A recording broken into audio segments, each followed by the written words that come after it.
And now here is Pastor Dennis Murray. Good day to you. God bless you. Welcome to Shepherd's Chapel. Welcome to this Family Bible Study Hour. Ready to get back into our Father's Word here at the chapel? We invite you to get your Bible and join us if you'd care to today. We're going to pick it up in the book of Numbers, chapter 31, verse 5. And Moses had just been instructed by God to avenge Israel of the Midianites. And the reason for that, the Midianites had seduced Israel into idolatry. And God does not like people that mislead His children. Let's pick it up today. We'll ask that word of wisdom in Yeshua's precious name. Father, open eyes, open ears. Let's go with chapter 31, verse 5. So there were delivered out of the thousands of Israel 1,000 of every tribe, 12,000 armed for war, and 12,000 when they had over 601,000 in the army at their disposal from that recent numbering. But God knew how many it would take for the victory, and it's going to be an amazing victory in light that they're going up an army against an army that's probably got them outnumbered 3-1. Verse 6. And Moses sent them to the war, 1,000 of every tribe, them and Phinehas, the son of Eleazar the priest, to the war with the holy instruments and the trumpets to blow in his hand. Now these holy instruments, I think, are not the items of worship such as the altar of burnt offering or the table of showbread or anything of that nature. I think it is referring to the silver trumpets that we covered back in chapter 10. You remember the priests were to blow the trumpets to several call to action in the time of war, which is the case here. Also to call the princes of the tribes.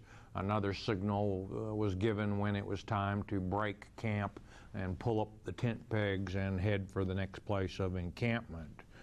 Verse 7, now Phinehas, you might remember, the one who was so zealous for the Lord when he caught the Midianite woman with the Israelite man in the act of adultery, symbolic of idolatry, and he ran them both through with the javelin, which stopped the plague when 24,000 had died. A lot more probably would have died if not for the zealousness of Phinehas. And they warred against the Midianites, as the Lord commanded Moses, and they slew all the males. Well, they'll slay all the adult males. We'll see in the latter part of this chapter that they left the males who were not in the battle alive.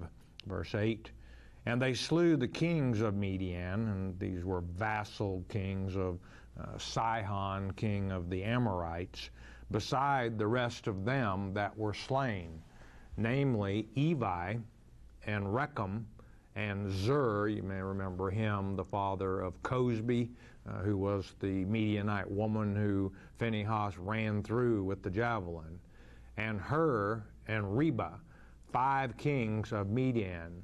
Balaam also, the son of Beor, they slew with the sword. And the last time we read of Balaam was back in chapter 24, verse 25, and he was headed in the direction of home. He would have been a whole lot better off if he would have kept going on home. But his heart changed forever with the greed that of the promise of glory and riches from Balak, the king of the Moabites. But we learn in verse 16 the reason that Balaam was slain was because he was the one who told Balak that the people of Midian and Moab could seduce Israel into idolatry. Verse 9, and the children of Israel took all the women of Midian captives, and their little ones, including the males, and took the spoil of all their cattle and all their flocks and all their goods. The land that they are vacating at this point would become part of the land allotted to Reuben and Gad and half of Manasseh on the east side of Jordan, as we'll see when we get to chapter 32. And they burnt all their cities wherein they dwelt, and all their goodly castles with fire. Now, I had mentioned that the Midianites were nomadic peoples. They dwelt in tents. They weren't city builders or city dwellers. They moved from place to place with their considerable herds and flocks for the pasture land. So these cities and the castles no doubt were built by the Amorites, Sihon, for example, and the Moabites. Verse 11, and they took all the spoil and all the prey, this being animated booty, you could think of, the animals, in other words, both of men, humans, and of beasts. Verse 12, and they brought the captives and the prey, these being the animals, and the spoil, this being gold chains, jewelry, things of that nature, which the nomadic peoples were known to value very much, even on their camels and their horses, unto Moses and Eleazar the priest, and unto the congregation of the children of Israel, unto, not into, but unto the camp at the plains of Moab, which are by Jordan near Jericho. And would Moses be pleased with what he saw? And Moses and Eleazar the priest and all the princes of the congregation went forth to meet them without the camp. Now, anytime that someone had killed another person, even a soldier killing someone of the enemy in action, or had touched a human corpse, they were unclean for 7 days. And if you were unclean, you were not to be within the camp. And of course, they had to go through the purification process, a 7-day process that we covered back in chapter 19 of Numbers with the water of purification. Verse 14, and Moses was wroth with the officers of the host, with the captains over thousands, and captains over hundreds, which came from the battle. What in the world could Moses be angry about? And Moses said unto them, have ye saved all the women alive? And here we see dissatisfaction and reproof on the part of Moses. Moses was pretty mild-mannered as far as his own concerns, but when it came to matters of the Lord, he was very quick to become, his righteous indignation would flare up in a hurry. These were the same women who had seduced the men of Israel into worshiping Baal Peor and leading them into idolatry. Behold, these caused the children of Israel, through the counsel of Balaam, to commit trespass against the Lord in the matter of Peor, the same as Baal Peor. And there was a plague among the congregation of the Lord. Do you all remember the 24,000 that were killed by the plague? And if not for Phinehas, a lot more of you would have died. 17, now therefore kill every male among the little ones, this effectively exterminating the Midianites, and kill every woman that hath known man by lying with him. In other words, those who were not virgins could very well have been involved in leading the nation of Israel into idolatry. And some of you, I can just hear it, are saying, boy, the Lord is sure mean. No, the Lord is jealous of his children. He doesn't like it when people lead his children into worshiping other fake gods. And you know what? He's going to feel the same about those who falsely teach from the pulpits today and lead his children into believing in a false rapture doctrine, who lead his children into bed, spiritually speaking, with the Antichrist himself. And they're set up hook, line, and sinker to be deceived by the Antichrist. And God is going to feel just the way he does toward those who lead his children astray then as he does about these Midianites who led his children astray then.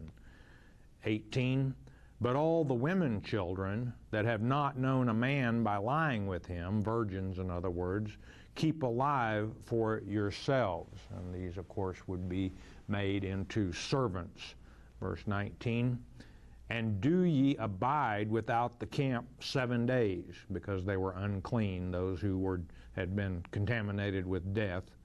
Whosoever hath killed any person, and whosoever hath touched any slain, purify both yourselves and your captives, and the young girls, in other words, on the 3rd day and on the 7th day, as outlined back in chapter 19. We're getting a pretty good review of what we've covered in Numbers, that water of purification. One of the main ingredients, you'll recall, the ashes of a red heifer.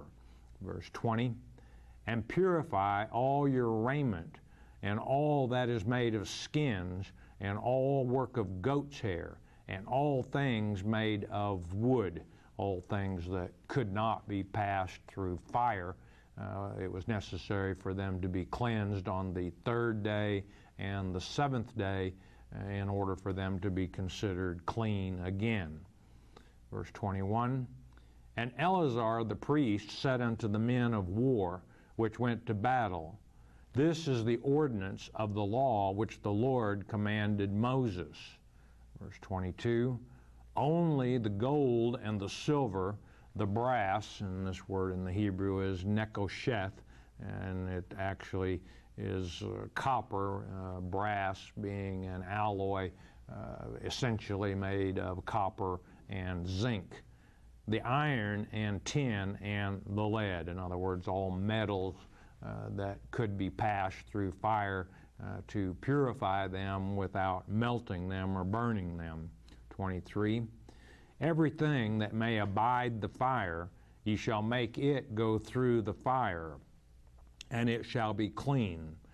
Nevertheless, it shall be purified with the water of separation. And all that abideth not the fire ye shall make go through the water. And in chapter 19, verse 19, the people were also required to wash their clothes and bathe themselves, and then they would be considered clean on that 7th day. And ye shall wash your clothes on the 7th day, and ye shall be clean. And afterward ye shall come into the camp. And this verses should, if you're familiar with Ezekiel chapter 44, verses 25 and 26, and the following verses, sound familiar to you, because in the millennium, God's elect, they're called the Zadok there in Ezekiel chapter 44, will be allowed in the presence of the millennial temple with Christ. However, and they will be allowed to go outside of the temple and assist, help their immediate family members who didn't make the first resurrection. But there is a price to pay. They will have been in the presence of the dead, the spiritually dead, and therefore they're not allowed to go in the presence of Christ for a period of 7 days. 25, and the Lord spake unto Moses, saying, it's time to divvy up the spoils of war. Take the sum, or the count, the booty, of the prey that was taken, both of man and of beast, thou and Eleazar the priest, and the chief fathers of the congregation, the elders representing the people. And again, the only of the people left of Midian would be only young girls, virgins who had not lain with man. Verse 27, and divide the prey into 2 parts, 50-50, right down the middle, between them that took the war upon them, who went out to battle, and between all the congregation. The 12,000 who put their life at risk will receive half of the booty, and then the remaining 590,000, if you will, of the fighting men that were numbered will receive the other half. And levy a tribute. Now this word, check it out, tribute, mekez in the Hebrew, and it means to compute the computed value assigned to Yahweh. and the Lord. And the only time that you see that term is in this particular chapter. And levy a tribute unto the Lord of the men of war which went out to battle, one soul of 500, both of the persons and of the beeves and of the asses and of the sheep. And what's happening here is the Lord claiming for every 500 of the virgin Midianites, one he's claiming to be given to the priest as his representatives. For every 500 of the oxen or beeves, one was to be given to the priest. The percentage comes out to 1/5 of 1%. It will be a little bit higher for those who didn't risk life and limb in the war. 29, take it of, or from, probably better, their half, and give it unto Eleazar the priest for an heave offering of the Lord. And this, in all probability then, are actuality given to the priest for their maintenance, much as tithes were given as to the Lord, but then as his representatives among the people, the priest received it for their sustenance. And this heave offering, a thank offering for the victory. And don't say, look what I did with my own two hands. If God gives you the victory, and God most certainly gave them the victory in this war, as we'll see as we get toward the end of this chapter, give credit where credit is due and thank the Father. The leaders of the military will give more than what the Lord asked for of one of every 500, as we'll see. Verse 30. And of the children of Israel's half, and these are those who do not go to war, thou shalt take one portion of 50, and that comes out to 2% rather than 1/5 of 1%. Of the persons, of the beeves, of the asses, of the flocks, flocks can be either sheep or goats. We'll see that the Midianites did not keep goats, but sheep only. Of all manner of beast, and give them unto the Levites, which keep the charge of the tabernacle of the Lord. And these for the benefit of the priest. And this didn't take on the same characteristic as a vow, because vows, the clean animals would have been offered to the Lord as a sacrifice. Unclean animals would have been sold, and the money, they would have to have been redeemed, as is outlined in Leviticus chapter 27, both the humans and the unclean animals. Verse 31, and Moses and Eleazar the priest did as the Lord commanded Moses. And as I said a moment ago, this is the only place in the Bible that you'll find where the Lord claimed a part of the booty. Now, under King David, the practice of sharing the spoils of war with the congregation pretty much became an accepted rule of thumb. You can read about in 1 Samuel chapter 30, verses 24 and 25, after David's victory over the Amalekites. Now, this was when David had basically a ragtag army of maybe 400, 500, 600 men. And you remember they went off to fight against, I believe it was the Ammonites, but the Amalekites came in and took everything that they had, including David's wives. David caught up with them and wiped them out, but then shared the booty with all of his army. 32, and the booty, being the rest of the prey which the men of war had caught, was 600,000 and 70,000 and 5,000 sheep. 675,000 sheep. Again, and that's not out of line. These were nomadic peoples, and they moved from place to place to keep enough pasture for their livestock. The total count, 675,000 sheep. That's a lot of sheep. And 312,000 beeves, 72,000 bakar in the Hebrew language, which is cattle. It's an Old English term, but also of a French word for oxen it is originated. and 61,000 asses, 71,000 donkeys, and 32,000 persons in all, of women that had not known man by lying with him, and 32,000 virgins. And in our last lecture, I estimated the army of the Midianites between 35 and 40,000. And if you take that number, you would have, and 32,000 virgins here, young girls, would put the overall population of the Midianites between 130 and 150,000 total population, and therefore that's how I arrived at an estimate of 35 to 40,000 men who were of fighting age. 36, and the half, which was the portion of them that went out to war, was in number 300,007 and 30,500 sheep. Obviously half of the 675,000 sheep, 337,500. Now that would come out to approximately, you had 12,000 who went to war, divide that by 300, or that into 337,500, and that comes out to more than 28 sheep per man who went to war. A pretty good payday, as booties and prey of war often were. 37, and the Lord's tribute of the sheep was 615. Of that, they're 1/5 of 1%. They gave 675 to the priest as the Lord's portion.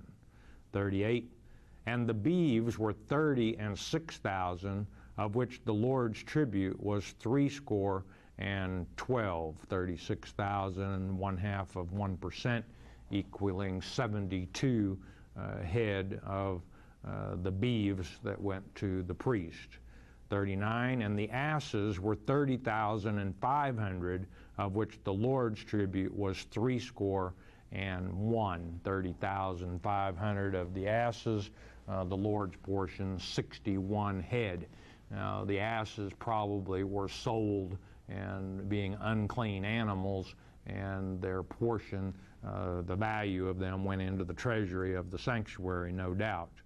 Verse 40, and the persons, these are the virgins, were 16,000, and that's half of the 32, of which the Lord's tribute was 32 persons, probably assigned to menial labor, those assigned to the priest, carrying water, chopping wood, work that the priest normally would have done, but now giving them some help.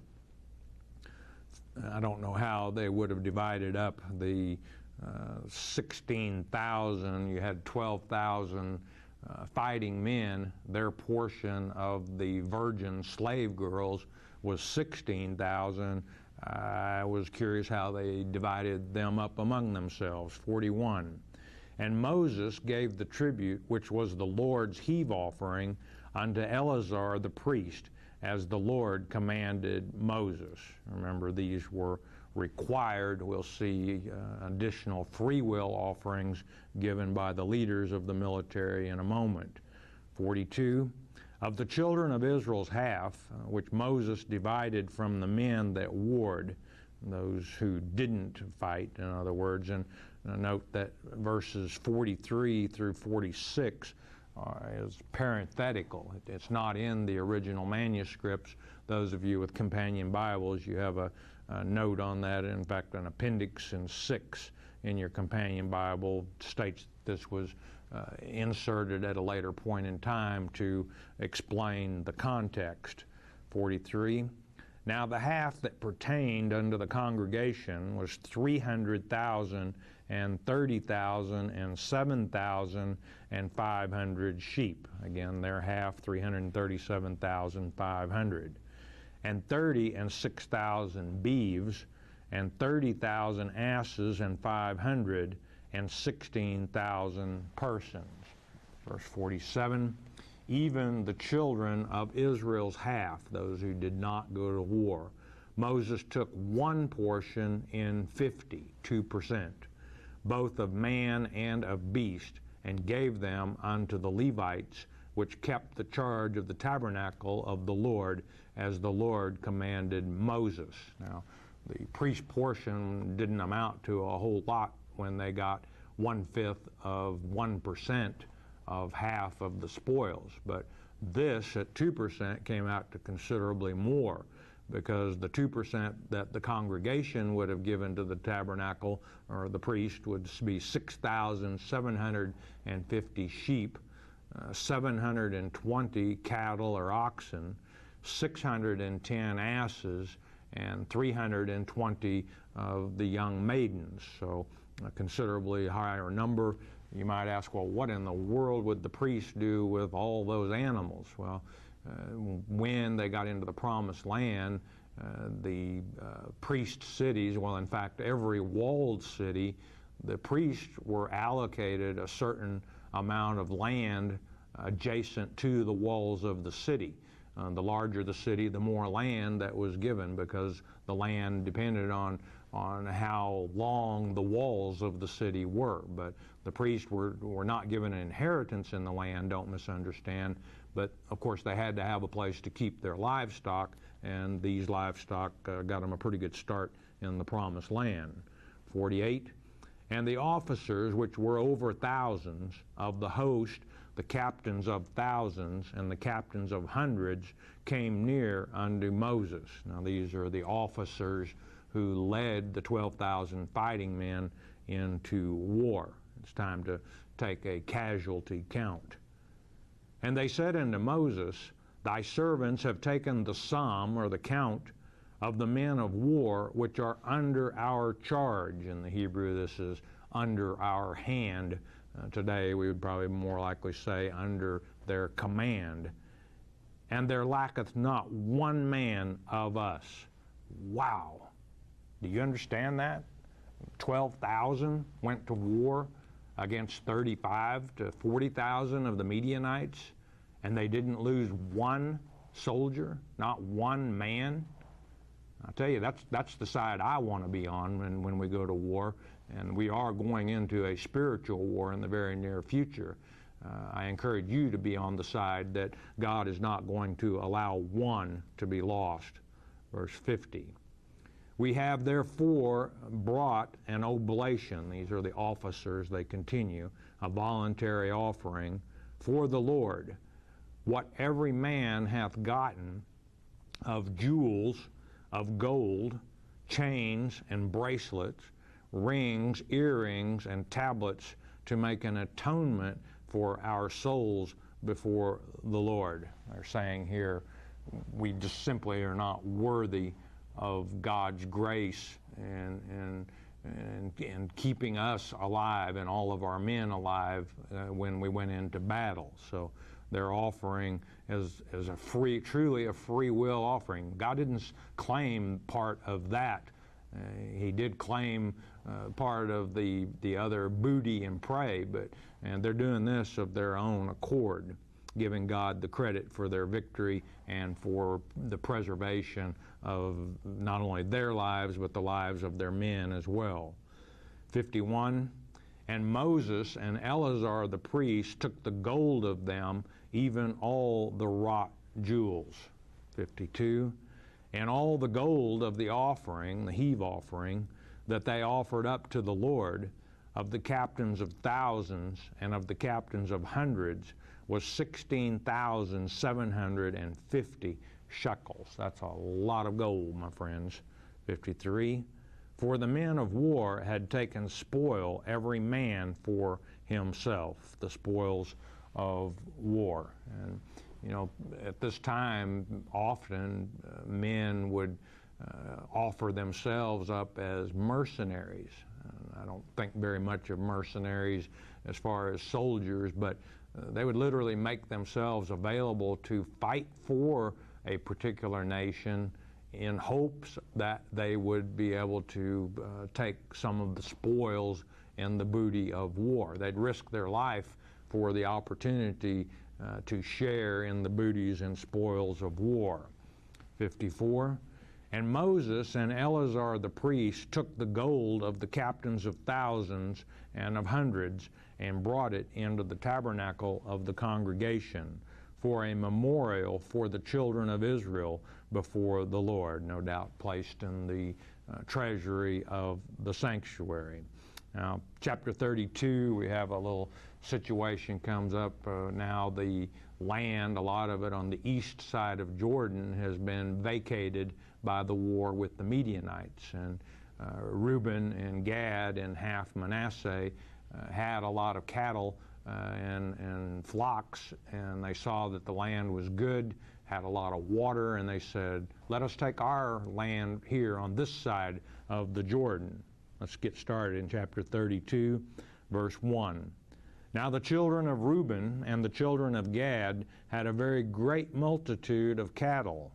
And when they saw the land of Jazer and the land of Gilead, that behold, the place was a place of cattle. And they had a lot of cattle. These are regions on the east of Jordan, Jazer and Gilead. A lot of people referred to them over the centuries as paradise because of the prized pasture lands and access to water. The children of Gad and the children of Reuben came and spake unto Moses and to Eleazar the priest and unto the princes of the congregation, saying, half tribe of Manasseh would also be included with this petition of Reuben and Gad. We had regions mentioned, now cities. Verse 3, Ataroth and Dibon and Jazer and Nimrah and Heshbon and Elealeh and Shebam and Nebo and Beon, all of these cities on the east side of Jordan.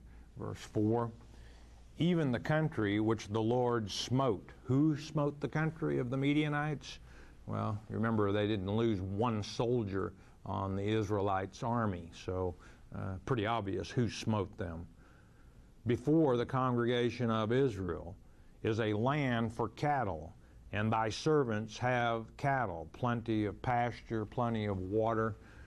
Verse 5, wherefore say they, if we have found grace in thy sight, let this land be given unto thy servants for a possession, and bring us not over Jordan. And boy, I can see the wheels turning in Moses' head as they petition him with that request. You remember what happened back in chapter 14 when the people would not go into the promised land? That was God's will, that he bring them out of Egypt and take them into the promised land, the land of Canaan. Now the Gadites and the Reubenites and half of Manasseh are saying, we don't want to go into the promised land. Moses is probably thinking, uh-oh, here we go again. But he'll take their petition to the Lord, being the intercessor that Moses is. Don't miss the next lecture, and we'll see what the Lord said to the people of Gad and Reuben and half Manasseh with their request to take their inheritance, take their land of milk and honey on the east side of Jordan. We've got a short message. We'll ask you to listen a moment, won't you please?